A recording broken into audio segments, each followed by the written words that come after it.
so many of them, especially those two, the crafts and practical magic. Yeah, yeah, wow. Inspired me to be All right, witches, we're going to get started. Welcome, welcome, welcome. I'm so excited to have all of you here. Welcome to BronxWitch headquarters. This is the Bronx's only metaphysical shop and work share space. I'm Allie Kravitz. I am the CEO and founder of this space. It is my absolute honor to have all of you here. It's my honor to be a steward of this space and of this community, and to be able to bring witches together. And that's a term that I wear very proudly. It's one that's obviously steeped really deeply in a lot of strong feelings. It's not a word that you say in public that people just sort of ignore, right? It's like, what'd you say? You know? And then there's a lot of feelings around that. And it's so important for me to create a space where people can say, I'm a witch, and feel safe, feel accepted, feel like they're around people who get what that is, and understand the ancestry, the beauty, the love, the healing that most of us feel when we use that word about ourselves. I've been on my own journey for 25 years. I started getting interested in witchcraft when I was 12 years old, which of course made my mom very happy. Just kidding. And I grew up in the building next door, actually. So talking about this particular topic is really like raw for me. Because there were times where just next door I was physically fighting with my own mother, who was accusing me of everything from devil worship to bringing evil in our home to blaming me for bad luck and random occurrences in our house because of the things that I was interested in. I had a physical fight with her over a candle one day that to this day is one of the most upsetting, most violent things I've ever experienced. And today, 25 years later, my mom rocks BronxWitch merch and tells everybody about her daughter, the tarot reader. Yeah. Has copies of the books I've been published in the house. Watches my YouTube, watches my podcast. So, you know, it is a beautiful 180 that I've been able to experience in my own life. And I'm so, so grateful that I can hold space like this for everybody else, so that if they are also, if any of you are also in spaces where you are not fully accepted, where you are fighting to be yourselves, where you're fighting to just exist with the beliefs that you have, with the practices that you have, that you are able to do that in a way where you feel supported by other people. So thank you all so much for being here. I really appreciate you. And leave a round of applause to you guys for being here. Thank you so much. Thank you so much. All right. So today's topic is overcoming religious trauma. Before I get into that, I'll give you a little bit of an intro. Hello, hi. I'll give you a little bit of an intro into my thoughts about this series. Because my intention is for this to be, we've got some chairs up here, my dear. Yeah, we've got 3 right up here. Welcome, welcome. How you doing? Good to see you. Thanks for being here. Be here. Awesome. Yes, absolutely. Yes, right in there.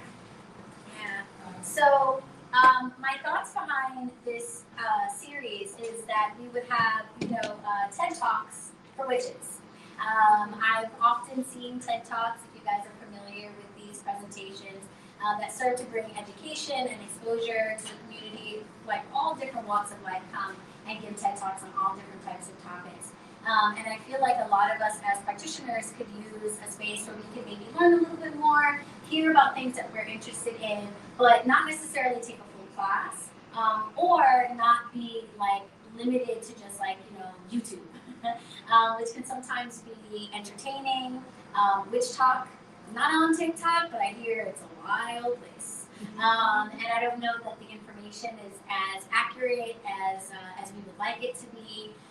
And so TED Talks are lectures that are given by folks that are experts in the field that they are speaking on, and you can, trust the information that you are getting. So I'd like to bring that kind of flavor to this space where we bring in experts in different areas of craft, different areas of spirituality that can speak with some authenticity and some accuracy on these topics. And of course, always have your thinking caps on, always be critical, always be doing your own research. But we like to bring in folks that have some experience in these areas.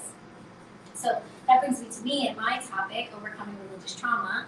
As I was just telling the story of fighting with my own mom over a candle, you can imagine that was very traumatic. And that experience came out of her own deeply held religious views and the things that she had been taught in her life. And when I have mentioned to folks about this lecture, I've gotten one of two responses. Some folks have said, "Oh my gosh, yes, me, I will be there." And some folks have said, "Oh, I don't really think religious trauma is like a thing for me. Like, I didn't grow up in the church, and I don't really think I have many issues with that." And to that I say, thank goodness. But I do think that even if you didn't grow up in a church, if you didn't grow up in a very strictly religious household, the ways in which religious ideology have really permeated our society is something that I don't really think you can be alive in America and not get a touch of. We walk around saying things like money is the root of all evil. We talk about certain behaviors as being sinful or immoral, and many of these things come from religious doctrine that even if we didn't grow up learning about, has become sort of staple in our society. And that can make it really difficult to live our true lives, our authentic selves, to make choices for ourselves without feeling extreme judgment or fear of how it might come across to other people or what sort of like cosmic repercussion we might experience. And certainly, if you are interested in the craft, if you're interested even in just spirituality generally, that's going to be the case. Where for some folks, just lighting a bundle of sage to cleanse their home might make them nervous. They might feel that they're doing something wrong. I hear people often who did not grow up in religious backgrounds or religious homes say, "I don't know if I can buy that tarot deck. I might open myself up to something." What? Right? But religious ideology is so deep in our society that they fear that, even though they have no idea where it comes from or what it is they're supposed to be afraid of. So I wanted to talk about what religious trauma looks like, because I don't think that it necessarily looks like the extreme version that I experienced. It doesn't necessarily look like a very devout religious parent. It doesn't necessarily look like being forced to go to church. It doesn't necessarily look like being estranged from your family for your views. It might just look like being uncomfortable with being you because of the religious indoctrination that has permeated through our society. It might look like whispering words like witch, or being afraid to buy a book on the craft because of this idea that there's some harm that you're bringing into your life as a result. So religious trauma comes in a lot of different shades and a lot of different varieties, and I do think that many of us have experienced it. Now, how much it impacts our lives is obviously going to vary, but I have had a very interesting and unexpected series of events myself in the last couple of weeks that has allowed me to realize that even as someone who's been practicing for 25 years, someone who's been calling themselves a witch since they were 12, feels really comfortable with that terminology, has built an entire livelihood off of supporting witches, I really thought I was like over that. I was like, oh, I'm good. I'm going to give this lecture on religious trauma, and I'm going to teach y'all how to fix your shit, okay? And then over the last few weeks, I realized, oh, I am still in the shit. Whoa! I didn't realize that.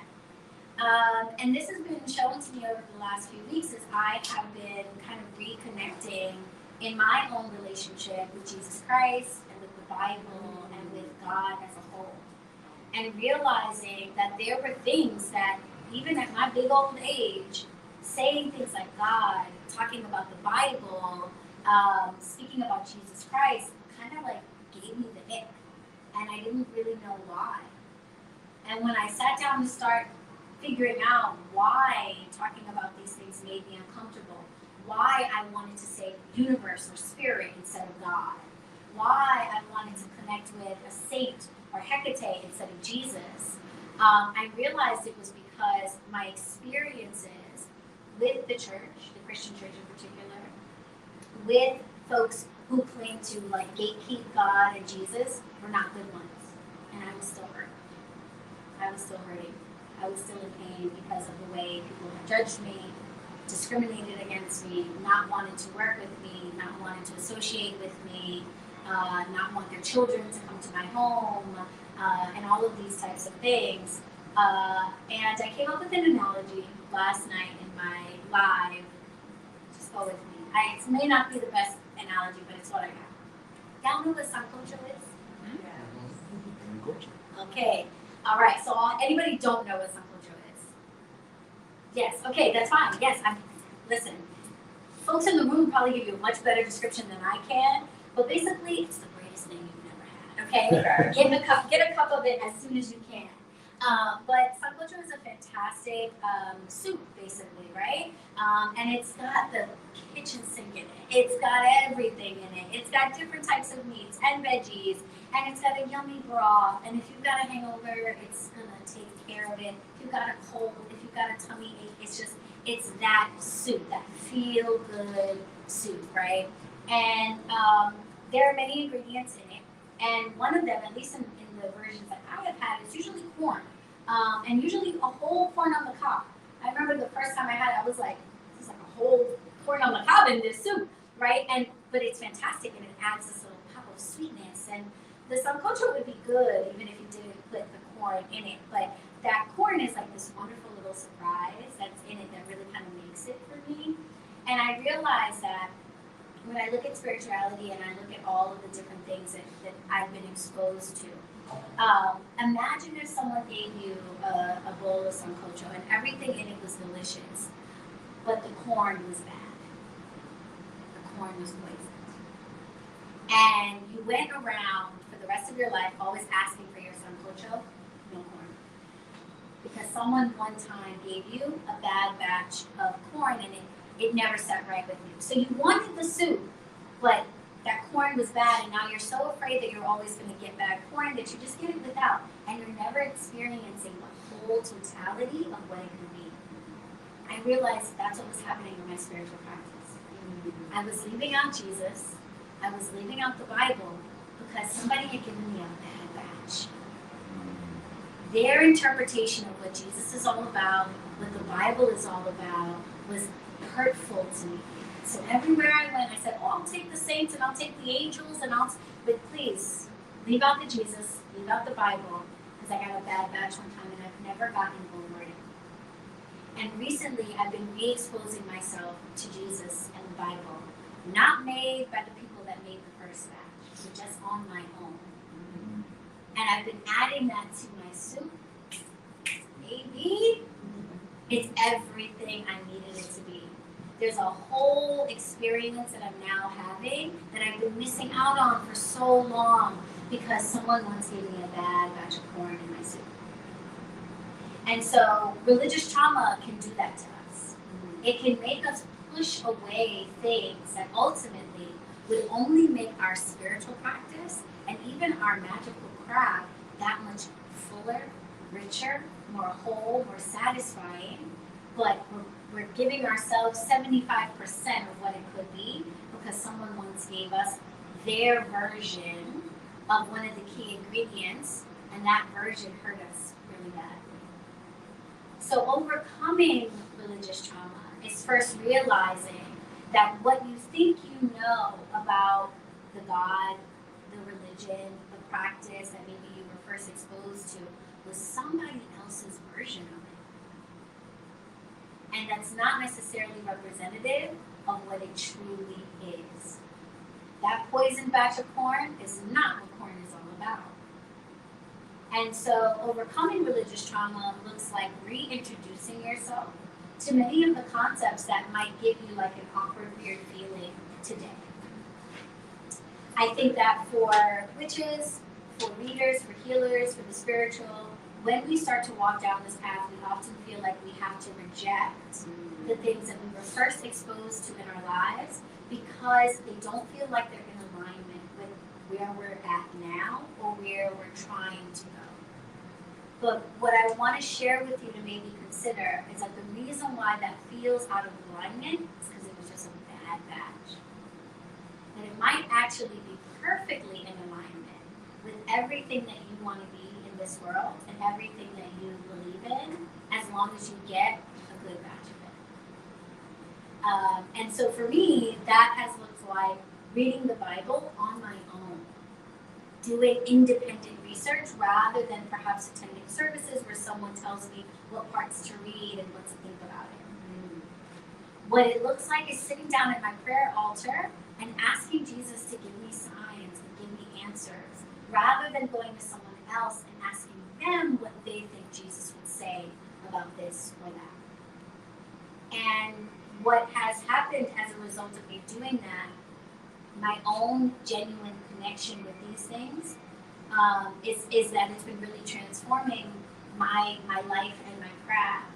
And I joked with the coven last night when we were live that I was like, who would have thought at 38 years old, 25 years as a witch, that I'd be like, praise Jesus. Who would have thought? Not me. Not me, okay? But here I am. Here I am building my own personal relationship with a being that, for me, represents unconditional love on earth, represents God's love on earth, is a role model for how I would like to live my life. Caring for the sick, being there for the poor, not judging people because of what they do in their lives, not seeing a difference between someone who's wealthy and educated or someone who's poor and never had anything. These are the messages that I'm paying attention to that Jesus brought to the world, that I'm like, I want to be like that guy. I want to be like that. I want to have some of that in my life. I want to learn from him. And realizing that a lot of the things that I thought about him were not ever said by him, that they were said by other people about him. And so I think this applies to any walk of life. You know, it's Christian ideology has had such a significant impact on American culture. So I think that many of us are carrying wounds from Christianity or Christian ideology, or folks that carry that title and call themselves Christians. But I can see this playing out in any way. If you grew up in a strictly Muslim household, if you grew up in a strictly Jewish household, you might, feel like the teachings and the sacred figures and the sacred texts of those religions are things you have to push away because they're not in alignment with who you are and what you want to be. And it just might be that the version of those things that you were originally exposed to was someone else's version that isn't actually a good representation of what they're all about.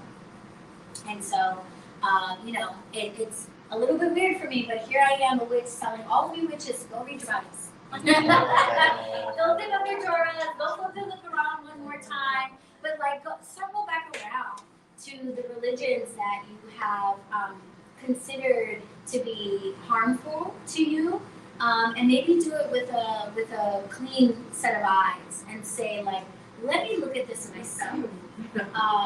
I think really the big thing that I was thinking about as I was reading some passages of the Psalms is, in the Psalms are written by King David, and Psalms means songs, so they were written to be songs, praise to God. And throughout it says things, depending on the translation that you have, oh Lord, everywhere.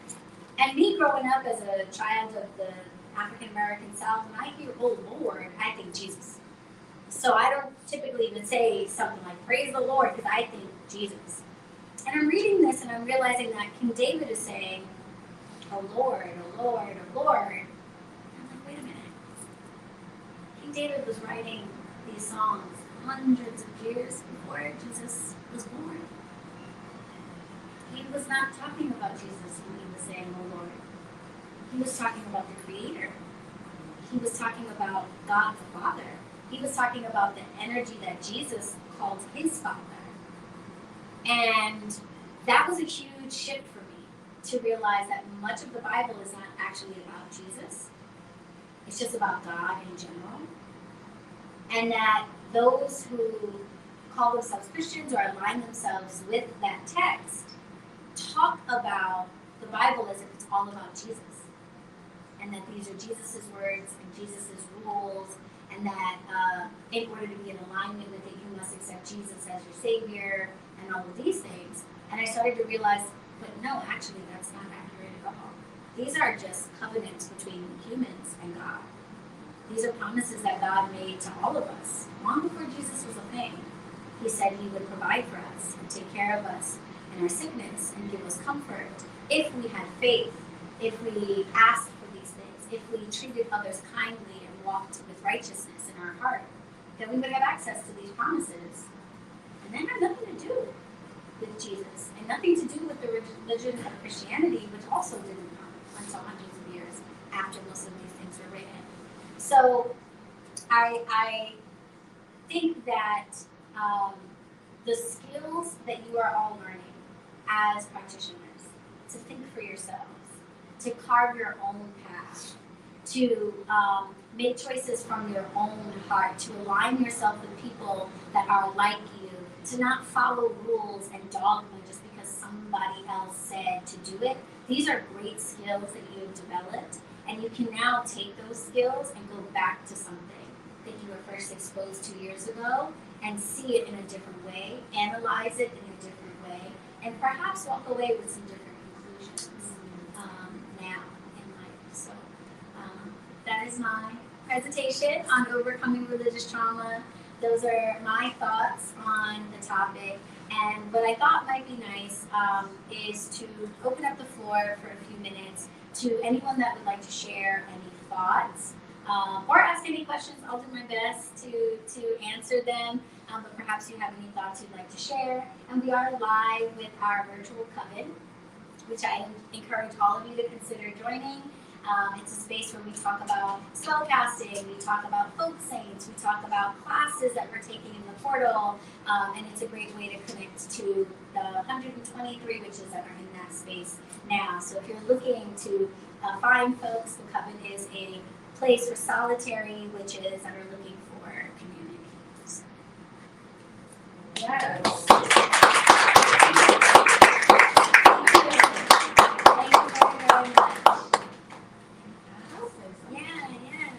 you very much. Oh, that's up to you. Hi everyone, my name is Elise. Hello. Thank you, Allie, for that. I just wanted to piggyback off what you were saying about how you came back to your understanding and your relationship with knowing who Jesus is. So I am someone who, I'm a root worker, conjure woman, I am initiating voodoo, and also I'm initiating opium. I'm from the Caribbean, so I'm heavily indoctrinated since a child in, you read your Bible, you go to church, you go to school, you go home. That was like my schedule. Yeah. And the older I got, I realized that their teachings wasn't necessarily what was in alignment with me, which makes a lot of sense with how I'm picking that up. And I realized that through my own journey and walk, I got the ick. When I heard Jesus, I got the ick. When I heard the Bible, I got the ick. When oh, you're a Christian, I was like, I gave it up and down look. I'm like, yeah, I'm staying away from you because I'm good. Yeah. And I had this conversation with my sister. I wish she was here because my sister is very much like, anything to do with Christianity, the Bible, she's just like, get away from me. I don't care. I'm running. And I said, here, what? We have a book club because I'm a book girly, so I like to read books. And I said, let's read the Bible, but as a book. Take religion out of it, take our ideologies out of it, but as a book. And when I tell you, the way that my eyes were open with reading it as just a simple Plato book, I was like, oh, that's why they were toying it that way and not this way. Yeah. And then I realized that through that Jesus Christ is an ancestor. Right? When you think about it, he's an ancestor. And what do we do with our ancestors? When we're in trouble, we call on our ancestors. When there's something going right, we call on faith in our ancestors. He's an ancestor. So use him as such. And I love the fact that you said, like, but first he's like, oh, praise Jesus. And there was an incident that happened to me last week, very tragic.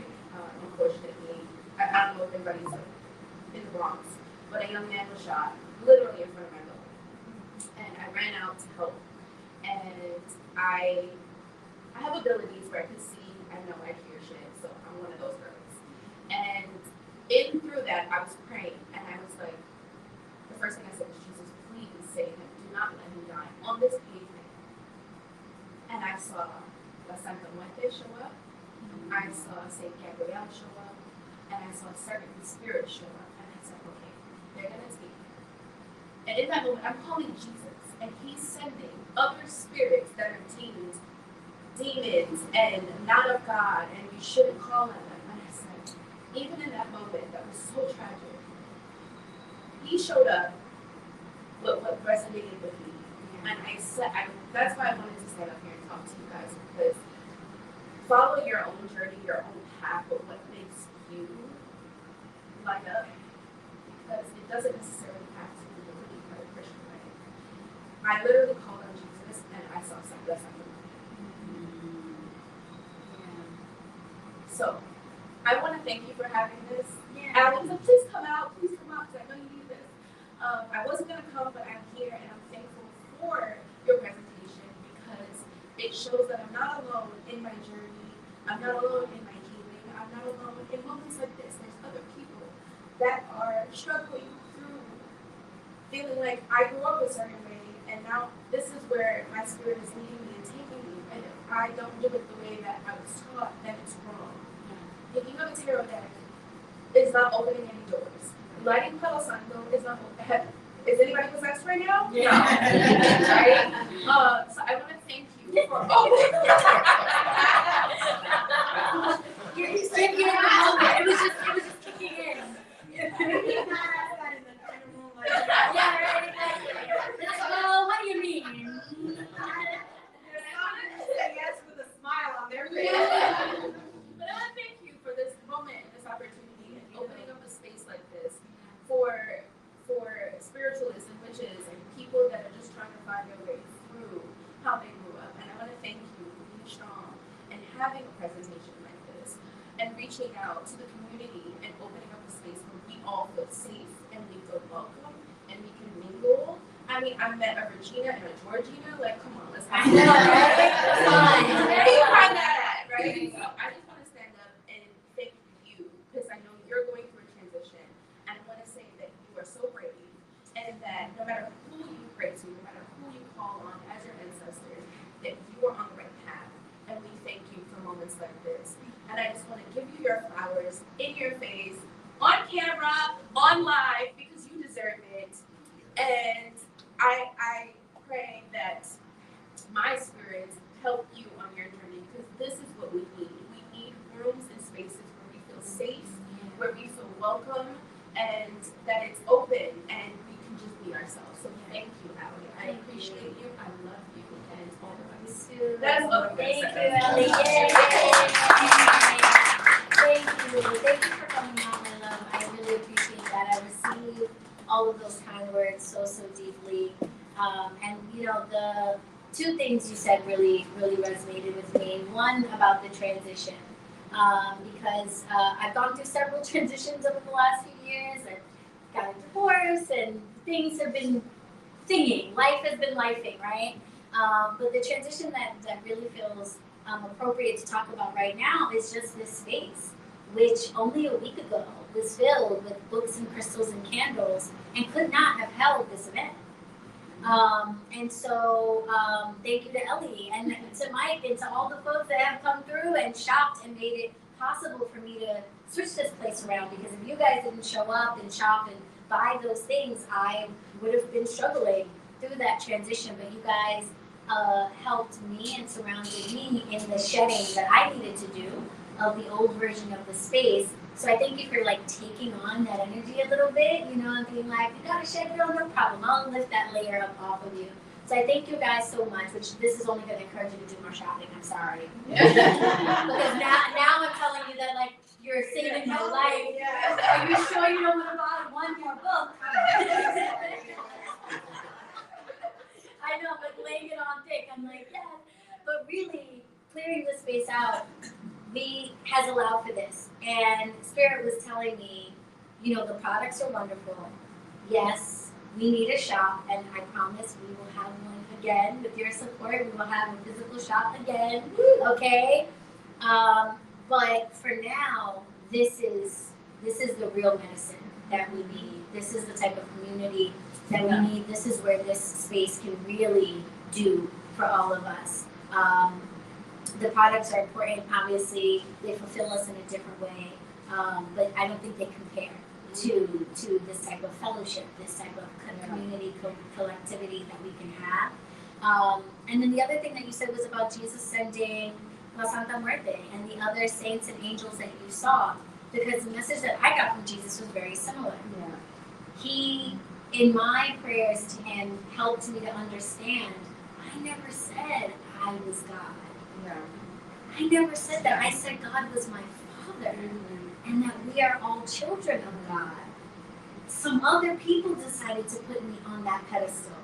I was just a human being that walked by faith and not by sight, and that made decisions from a place of connection with the divine rather than listening to what was cool or popular at the time. I didn't care if they were gambling in the churches. I didn't care if that was okay with everybody. I was getting a different message from God the Father, and I just stood 10 toes down on that message. And it allowed me to do things that the average person could not do, so I got put up on this pedestal.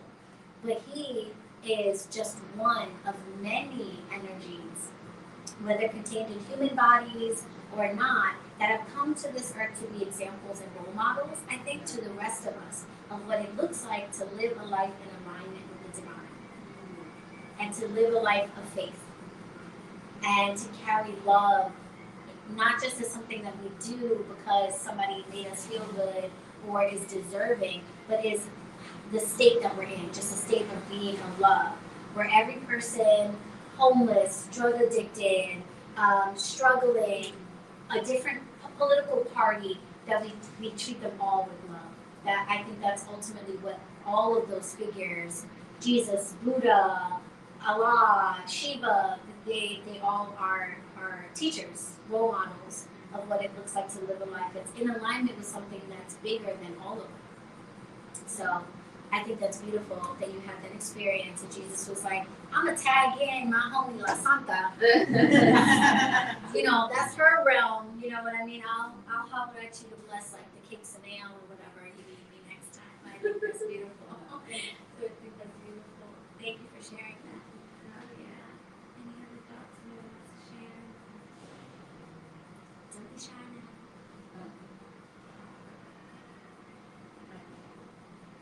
We didn't hear my thoughts. Yeah. I was like, do I stand? Do I sit? Or you can sit, just get comfortable. You're in a good spot because we can all see you. Okay.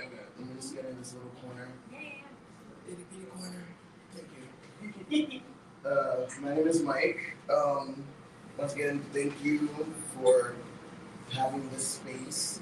Your Sun cultural reference like really stuck out to me. Oh, okay. I am. My dad was a pastor, or is a pastor. Yeah. So you already know, growing up, it was very much like Carrie. Except I was already in the closet, so I didn't need to pray. But, Right. Growing up, a lot of the times, I wasn't even spiritual then. My dad found me a tarot card when I was 12.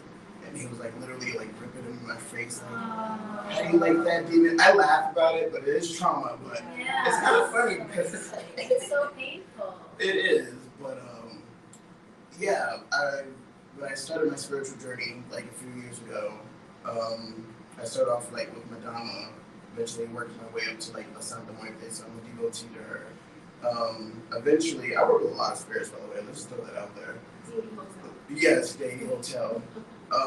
It came to a point where Lucifer called out to me, and that was like really like, whoa, like, you know, all the stuff we hear about Lucifer and this and that, so it was like it was like a milestone, and I feel like a lot of my spirituality is based off of like rebellion. Like, I'm gonna do everything that, you know, the opposite of because what they was say forced that God on is me. this and that, but Right. all God really gave me was like pain and stress and depression. So I remember having Lucifer's altar set up, and then like I'm very big into numerology, and I looked at the time, I think it was like 4 or 6 something, and I just hear like Mark something something, and I was like, I have a Bible that my dad gave me that I never opened. I had it for like 6 years. I don't know why I asked for it, but I wanted it. So I'm like, you really want me to read the Bible right now? Like, you, Lucifer? Right. So I'm reading it. It was about like when Jesus was like condemned or like accused of like, you know? And I'm just reading it, and I just said with a fresh set of eyes. I'm like, it was actually like a page turner almost. I'm just like, oh, what else did Jesus do? Jesus is sassy. Sassy. You hang out with prostitutes, you said? Right. Okay. So I know now I still struggle with religious trauma. Like when I hear Jesus, like, I say now on my lives on TikTok, I'm like, I drink the blood of Christ, which is basically wine, but you know that's as much as Jesus in my body as you will get. But I do talk to my parents, and I remember telling my dad, like, hey, I know you don't understand, but like Lucifer told me to read the Bible, and I read it, and it was very interesting. Trying to like bond with him, but of course he hears Lucifer, and he's like, no, the devil didn't tell you to do that. He's deceiving you. And I'm reading the Bible, Dad. Right. Did you catch that See, that's all you heard. So I remember like saying like, you know, I have to give respect where respect's due. If it wasn't for Lucifer, I would have not had like wanted to call you and tell you about this, like bond with you, and you know, see and say like, I'm not saying that you're wrong, just maybe the way you abruptly like you tried your best, you know, but I'm letting you know that what I do as I identify as a witch and what you do identify as a pastor is pretty much the same thing. Yeah. If we're here to like help people, uplift people, you know, carry out the message of God. Yeah. We may say things differently. I know now when I talk to him, I have to say like universe or you know, I don't want to say like, oh God did this or that. But that's like trauma, like not to cut you off, but like saying God in front of people, particularly people that have such strong views that they know what that means. That you know, it feels like, well, I can't even say that word because to do so only means one thing. But your God and their God are equally valid, you know, and like reclaiming that word for yourself is like a journey, you know. It is finding myself. Like I said, I identify as a witch. I just use that term, as I say, that's my spiritual pronouns. It gives me power because I feel like that's what I am. Like this is my calling, being able to help people, work with so many different spirits, teach others, and I have fun doing it. But I know for others that is like a blockage when it comes to connection, especially in the dating world. No one wants to date a witch unless they're giving them money. It's a little tricky. So we said that as well, because I just changed my profile on Facebook dating. Like I took off the word witch, because so many people can like just to You're not clean it going up. to take me to dinner. Why do you care? Right, wizard, witch. I just clean it up. I make it very white, and I say I'm a spiritual life coach. Same thing. But yeah, definitely gonna take what you took now. Definitely call my parents today, so a little bit of shadow work on Sunday, and just tell them about this seminar. And you know, the roots run deep, but they have came a long way. And even if they say like, oh, you worship the devil or this and that, they have seen my progress and maturity since I've been spiritual. And all the times I was like, you know, under the church spell. So. Well, thank you for sharing that. Thank you. So much. That last point that you know you make about your parents kind of coming around. For me, what I realized, you know, as I got older, is that ultimately my mom, even though her way of going about it was not great. I don't have children, but if there's one thing I do know, they do not come with instruction manuals. And parents are doing the best that they can from a place of love and fear. Because the world is a big, scary place. And your child is an extension of yourself, and their well-being is probably something as a parent that is all consuming. And so when your child comes into the house, you know, with black nail polish and a bag full of candles, you're like, oh my gosh, you know, what's going to happen to my baby? And so I realized that my mom's response, so extreme and so violent, was really just coming from a place of like violently strong fear about my safety and well-being. You know, I was 12 years old when I started asking questions about church. I was 14 when I started fighting her to not make me go anymore. So I was very young to be trying to go out into the world by myself. I can only imagine how fearful she was when I would not come home from school at the time that I was because I was at Morgana's Chambers on Houston Street, or, you know, at Enchantments, you know, in the Lower East Side, surrounded by adults, people she didn't know, white people, you know, foreign territory from the country, very black mom, you know. So there was just a big question mark and a lot of fear. And one of the reasons I think that she has done such a big 180 really isn't because of any conversation that we had, anything that she's read, anything that's happened. It's just me growing up and being okay. And me being more than okay. Me being happy and healthy and whole on my own, taking care of myself, getting married, and then getting divorced, and surviving it all, and then helping other people, then creating a business for myself, freeing myself financially, doing all of the things that she would have wanted her child to do, I've done, and I've done them all as a witch. So that's made it really hard for her to be afraid, I think, anymore of what this big scary witchcraft is going to do to her child and her child's life. And that's, now that that fear is gone, we're able to sit down and have really amazing conversations about church, about God, about the Bible, about Jesus.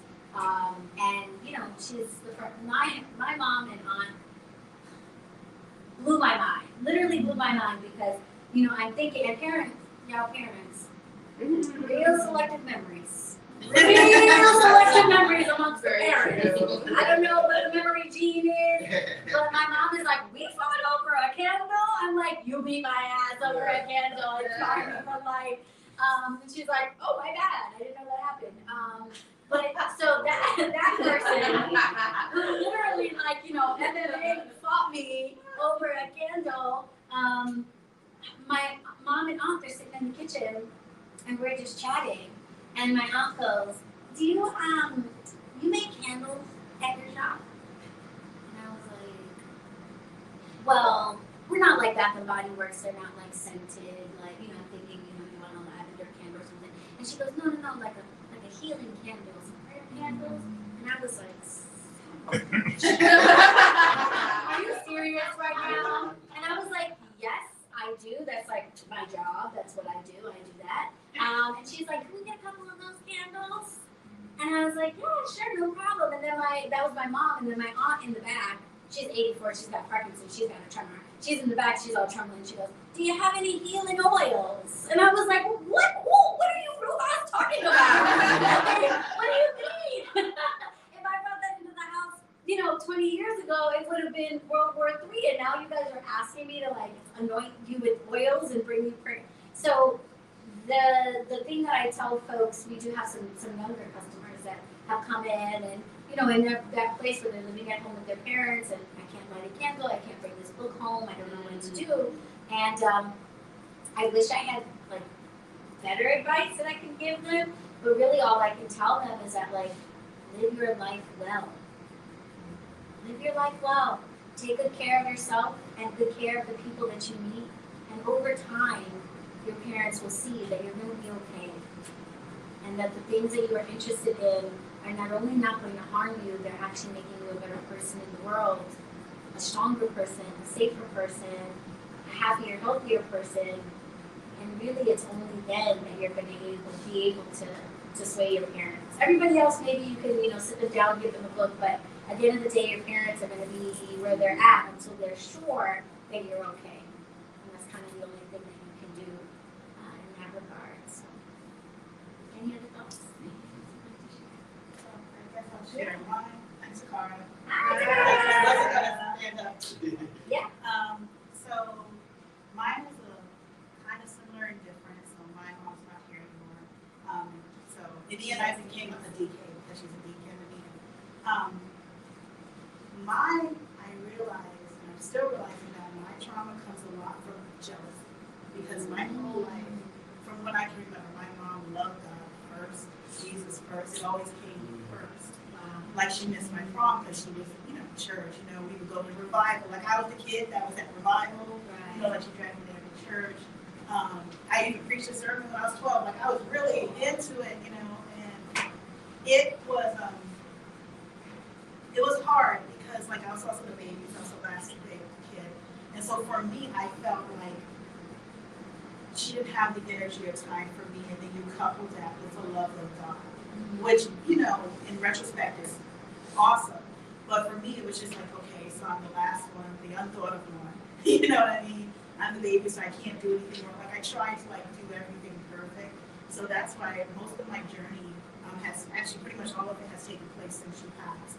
Because I didn't feel comfortable enough to do things because of things I had been told when I was younger, like the Ouija board opens the door, or like the tarot cards and those things. And like, like I was saying, and like you were saying, they really are trying to protect us, but those things aren't going to necessarily make something happen. But it made me fear certain things that I probably could have developed more by now and been more trusting of. And so like even as I was like at my ancestor altar yesterday, and I was talking at our high tea, and I was saying, like I get it, Mom, and it's one of the reasons like I was looking to certain spiritual paths is because I needed to combine Christianity with the path, because it is so indoctrinated in my ancestors. Like I know, like you can't get around it, and I didn't want to turn my back on that, but also because it still comforts me, even though there's a lot of anger from the jealousy that's with it. Like when even at like work or when I'm having a bad day, the first thing I put on is gospel. Yeah. It's on my playlist. I'm over there. Praise it. Yeah. It's like this is how I get there. Not like a devout Bible reader or any of those things. I think I tried reading it because my mom was like, read the Bible. I think I got as far as numbers, and I was like, well, this is just too much. Like numbers 100, this many Israelites, I was like, like, I couldn't do it. But I think it made me think that you couldn't have both. And I've been told by people like repeatedly, like, your spirituality is not your religion. But like it felt like it had to be one. And so it made me feel like I was betraying, like, one, what she loved so much and what she taught and what all my ancestors taught. Like when I lit my first candle and stuff, like I probably even when I walked in here, I was like, oh gosh, I was like, they probably tossing in their graves, like, oh man, And I realized that it's like you were saying, especially with your father, and like we're doing the same thing. You're just calling it something different. You know what I mean? Like you're a pastor, you're a prophet. How's that any different from an oracle or a witch or a seer? And we use different terms to like make it wrong.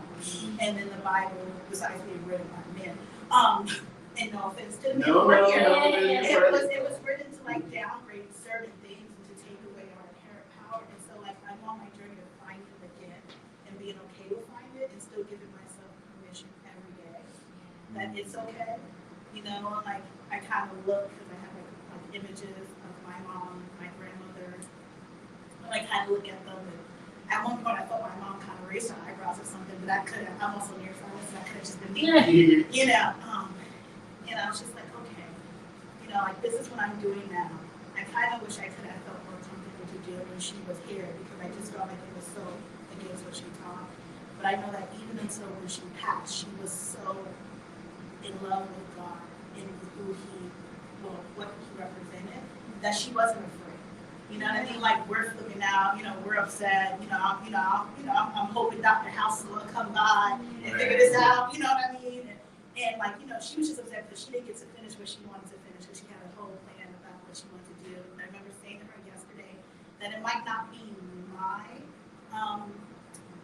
path to finish for her, but I want to plant the seed so that it gets done. Because like I feel like we are doing that as we go through like our ancestors and we become ancestors of the future, and we need the past. I have children that I'm trying to plant the seeds so that they can continue. But I want them also to like be very present and be okay with who they are. Like my kids don't go to church. I felt bad because my daughter was like, "What's Easter?" And I was like, "Oh, that's your grandma when she's alive." You know what I mean? I felt bad because I certainly knew what that was when I was younger. You know what I mean? She's like, "Yeah, I understand Easter," and I was like, "Yeah." And I tried to explain it, and I was like, "Well, he was dead. He's not dead, and he came back." But then he's here, and and I was like, go ask her because she does a better job than even though we had heard about it, she doesn't really like stand on her buddies or any of that. But like, I felt bad that I couldn't even like give her that explanation because of everything that came around. Because like it was always first. Right. Even in the end, it was first, which I understand because it's comfort. Yeah. You know what I mean? I think that's like where my trauma is. And that's where I'm trying to work past, and also understand that even for me, it's still first.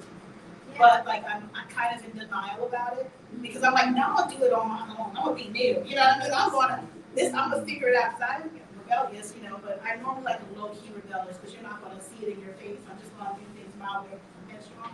But so like, it's just really being okay with that. So it's been a journey, and like Allie, we've kind of talked about, I think that's like one of the first conversations that when I first came in here, and we talked about the first time I came to the shop. And like, I'm grateful that so many other people have gone through it, and are still going through it. I mean, I don't like that we're going through it, but that I'm not alone. Yeah.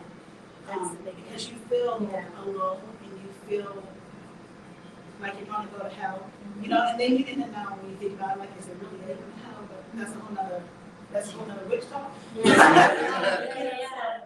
just happy to be here with everyone, and like you were saying, having places like this, and just having the ability for the fellowship. I don't know if I go to most of the lives and all my stuff. I'm like, I'm in there because it's just good to kind of converse and just fellowship with people in a different way. I don't have to be in the church or in the tent with someone who's yelling at me and then pass the time and go, and then I feel bad because I'm not giving the tent. Right. You know what I mean? Right. It's it's nice. Yeah, thank you for being here, Takara. I'm so glad you found us. Yes, thank you for sharing that. Appreciate that so much. It's great to hear from a parent too, what that's like, because my sister has a child, my niece Hayden, and I said something about the Bible, and she goes, "What's the Bible?" It's like, I'm glad that you're not forced to go to church, but good God, girl, let's get some basics under your belt. That's what you're doing. So she's like, well, we just don't do that. And I was like, well, but the basics? Come on now. The girl don't know what the Bible is. She don't got to remember, memorize it from cover to cover, but come on, So seeing a parent go through their own journey and keep their children in mind and know, I think one of the beautiful things about trauma, even though it's like you said, we're going through it and that sucks, but the beautiful thing about it is that we can identify it and not pass it on to the next generation. Because a lot of our parents forced things on us simply because they were forced on them. Yeah. Hurt people, right? So a lot of the trauma that we've sustained came at the hands of people that were also traumatized, that also had different worldviews or had different orientations or different alternative views about life and couldn't express those things because they literally were not allowed to do so. And it's almost like the spanking thing where, well, I was beat and I turned out all right, so I'm going to beat my children. So it's like, okay, listen, no judgment on that. I have no kids, I have no worse in the game, but do you really think that that's the best way to parent, or is it just that you have kind of romanticized or smoothed over the pain that caused you, and you never learned how to figure out a different way to go about it, a different way to do things?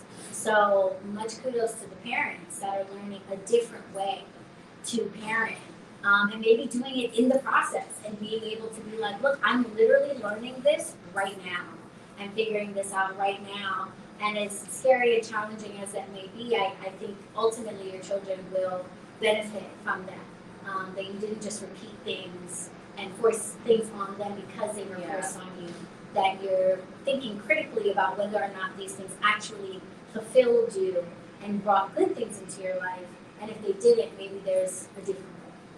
So I think that's really beautiful. So for sharing that so much. Actually, I want to do a little share. Okay, yes, please do. So, just listening to everybody, I really appreciate you guys are sharing, especially your story about getting your tarot cards ripped up. Yes. And I kind of have a funny joke now that I tell myself with my trauma. So, when I first got my first pack of tarot cards, my mom threw those cards in the trash. And then I got my second deck of cards because I'm like, you're not stopping me. She threw those away too. And then when I got my third deck of cards, I make the joke that she threw me away. Because then I was actually kicked out of my house for practicing witchcraft. And also with your story, I thought it would have been the other closet, not the witchcraft closet. So I think that was the whole thing. But That's what you're mad about, Mom? Wait until you learn Yeah. about this. I'm like, there's more coming. But yeah, so because of experiencing that sort of really heavy of a loss, especially family, feeling security and stability, it really just rocked my boat. And then that happened actually in North Carolina. I came here for school, and then once I got here, I made it a mission of mine to find somewhere where I would be accepted for just who I am and be accepted for all the parts of me. And that's how I found BronxWitch. And then the second I found Allie, you asked her, I told her, I was like, hey, I know you don't know me yet, but I have a feeling you're gonna get tired of me. I'm gonna be all up your butt. I wanna know everything that you're doing. I want you to help me out, teach me things. I just really wanted to be here in this space and be a part of something that was just more than me. And witchcraft, to say it in a simple term, was really the one thing that came into my life that gave me a sense of meaning, purpose, gave me a sense of just feeling oh, this kind of makes sense. Sure, there's a lot of unknowns in the world, but here I can start feeling I can figure it out and be myself, and just accept myself and all the parts of myself. But yeah, my share with that, I just wanted to let you guys know that I hear you, I relate. I have my own story there too, and it gets better. You really can make your own path, and it's something I really encourage all of you guys to do, and you guys are doing.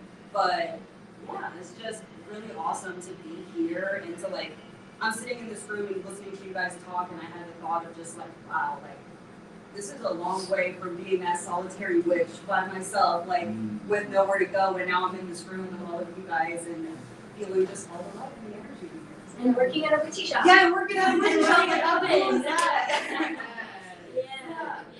No, Right. Yes. Go. Whenever you're ready. Yeah, go ahead. Yeah, thank you guys. I'm gonna head out a little earlier tonight. But yeah, thank you for letting me She's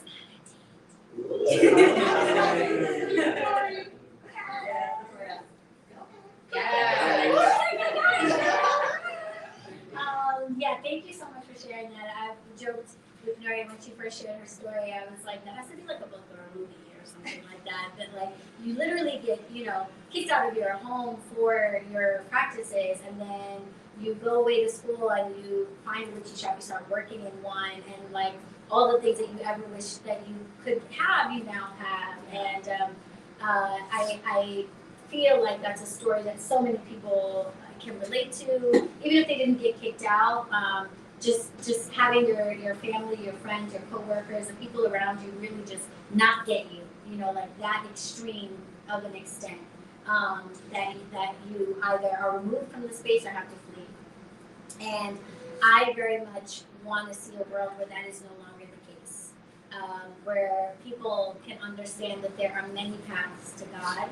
We are all on our own, and that there is no more desire to try to force anyone into your path, but to walk yours in a way that's genuine, that is loving, that is helpful to yourself, helpful to your community, and let everyone else kind of find their own way. I think the world would be a better place for that. So thank you guys for that. While we're getting ready to mingle, the bar is open. I will be your bartender for the next 30 minutes or so while we mingle before we close up here. But I wanted to share with you guys some of the things that we have going on here in case you don't know. First of all, I will not bore you with a full rundown of everything happening at HQ. If you go to our website, BronxWitch.com, in the pamphlets that you have on your chairs, you'll see a QR code that will take you right to the website. And that is where you can find all of the events that are going on at HQ in person. or that are happening online. In case you don't know, we have an online portal where we have dozens of classes on the craft, some of them taught by me, some of them taught by our online portal administrator, Alexis Alvarez, who's the owner of Electric Wellness. She is an energy healing expert on astrology and crystal healing. We have guest instructors come through and teach classes on everything from candle magic to palmistry to tarot reading. So if witchy education is something you're looking for, the online portal provides that to you. And the other part of the portal, which we like to call the cafeteria on campus, is the coven community. Very similar to a Facebook group. If you've ever been in one, there's a discussion feed with different sub-spaces on different topics, so you can kind of decide what topic you want to chat about. You can post pictures and videos. And I just really wanted to find a place that was different from like YouTube or Instagram, where it's just me talking and you in the comments. You know, this is a place where you can post and you can share things and you can really engage as equals. Because even though we call it a coven, there's a reason we put it in quotation marks. It's because it's not a coven in the formal sense. There's no initiation. We're not a part of a specific tradition. I am not the high priestess just because I, pay bill on the monthly tab. I am just there to hold the space. And so it's really a place for everyone, particularly solitary witches that want to remain solitary but don't want to feel so alone. Bye. And the beauty of that space is a lot of the folks that are in it are local. And so you'll be in the comments chatting, and then someone will show up at Tea and Tarot. You'll run into someone and you'll see a familiar face. So for those of us, our inner childs wish that there were little witches that they can hang out with. We can now do that as grown-ups and find other people that we can connect with. And a lot of the witches in that space are in group chats together and hanging out with each other outside of the coven. So I feel really great to see that. So definitely consider that space. There are 2 levels of membership to that space, and more information is in the pamphlet. But even at the beginner level, you get a 7-day free trial, and you pretty much get access to everything. The only thing you don't get is free access to the webinars that our guest instructors teach. So if the educational element is important to you, then you might consider the upper level. But other than that, you get access to the feed, all of the virtual lives, like what Takara was talking about, High Tea Live last night, and a discount code every month that you can use for not only the classes in the portal, but also on event tickets and things like that. So there's different memberships that you can consider. And I want to personally invite all of you, for those of you that are interested in a more, I think our camera got turned there. Let me just help out, because the people online are probably like, where did Allie go? For those of you that would like to, get away and spend some time with a bunch of witches, the idea of hanging out in the woods with witches for a few days, doing rituals and like foraging for plants, doing cleansing ceremonies, if that sounds like your kind of thing, then you might consider coming to what we call the staycation. The BronxWitch staycation is the witchiest weekend of the year. It is a retreat, a spiritual retreat for witches, and the beauty of it is you don't need a passport. You don't need a plane ticket. It's not happening in Costa Rica. It is right here in the Bronx at a secret location. We only share the exact location with those who are coming with us. But what I can tell you is only about 35-minute drive north of here on a private island in a huge, beautiful 130-year-old house. Used to be an all-girls school. Tiffany stained glass on the window. An acre of property right on the water. It does not feel like you're in the Bronx. It is fantastic. It's an all-inclusive trip. All transportation, all meals, all workshops are included. We gather here at 3 o'clock on Friday, October 25th this year, it'll be October 25th. And we all load up into the vehicles that are provided. We head up to the house. We check in, take a tour. We have dinner. We start the first event with a workshop that evening. I'll be teaching my spiritual incense workshop, so you're going to get to make a batch of your own incense cones that you'll take home. But I'll also be teaching about the spiritual purposes of incense and why we've been working with these resins and woods for literally thousands of years for sacred reasons. Saturday, the big event is our 5-hour nature hike. We head out to a nature preserve not far from the house. And we're led by Perrin Lawton of The Bronx is Beautiful, the tourist company. And he gives us an amazing history of the indigenous people that used to be on that land. And I will be partnering with him to talk about the wildlife and the fauna and flora of the land. We'll be foraging I'm going to do a plant bingo this time, so everyone's going to get a card. If you identify enough of the plants, then you get a special gift. But we're going to be foraging, we're going to be plant IDing, we take our lunch out there, we do a little ritual at the crossroads, we do a ritual to the water spirits at the water. Then we come back. In the evening, we have dinner again. All of our meals are catered. And then Alexis is going to treat us to a pre-bedtime sound bowl session. So we all gather, and she's got 5 different bowls and gongs and chimes and the whole setup. She's like a one-woman spiritual band. And she just does an amazing 1-hour sound bowl session for everyone as we lay on the floors in our blankets and our pillows. We go to bed. And then the next morning, we get up. We have breakfast together, and we have a cleansing ritual ceremony that I'll be leading. And then the vehicles pick us up at 3 o'clock. You're back here by 4, and you've got the evening to get ready for your work week. So it's a really, really beautiful experience. We're almost filled up. I think we have 4 spots left in the house. And the deadline to apply is Saturday, September 21st, so it's coming up, okay? So if you are interested, I encourage you to go to the website, click on the retreats page, read up on the details, watch the videos from last year, and submit your application. Sometimes people ask, why is there an application? Because you're going to be staying in the house with me, and I need to know who the hell you are. Okay? We don't just open it up to anybody who can afford it. There is an application process. We ask you some questions about your motivation for being there. We make sure that everybody's in alignment, is safe to be together. I'll give you a call. I'll ask you some questions about that application. And then if all is good, then you can make your deposit, and then the remaining balance is due in October. So it's a really great time. Last year was incredible. And I invite all of you to come. Not all of you can come, we only have 4 spots left. But I invite all of you, and hopefully, for those of you that are really interested, we have space. If you're looking for how to get to the retreat page on the website, you can scan this QR code here, and it will take you, and that's the house. And some photos from last year. Last year we did a cemetery tour, which was pretty cool. This year we're going to do the incense making workshop in some of the cemetery tour, but we've done some really beautiful things. So consider joining us. I would love to have all of you guys there. It's a great way to make some really deep friendships with the folks that are going. So feel free to mingle. Thank you guys so much for a beautiful first Witch Talk. Yes. Thank you for being here, everyone. I appreciate you. Thank you. Yeah, absolutely. Raise up the space. Thank you. Thank you so much. Thank you. Appreciate that. I am bartending and on tech and all the things. So please feel free if you need anything from me, just let me know.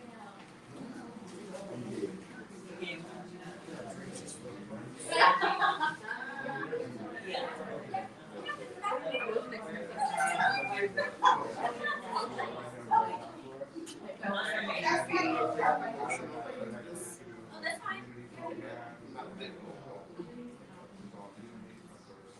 That's so beautiful. Thank you. Thank you. So grateful for all the work that's been here. Someone who's been Bronx for 55 years. You are doing something Thank you so much. really Got it. Yes, I think I need to mute something. amazing. Got it.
All right, witches. Hopefully that noise didn't drive you crazy. Thank you all so much for tuning into this live of the first ever Witches Talk live stream to the coven. I'm super excited. We will definitely be doing this again. So if you are not on the mailing list, make sure that you are so that you get all of the updates about our next lecture here at the shop. Blessed be. Bye.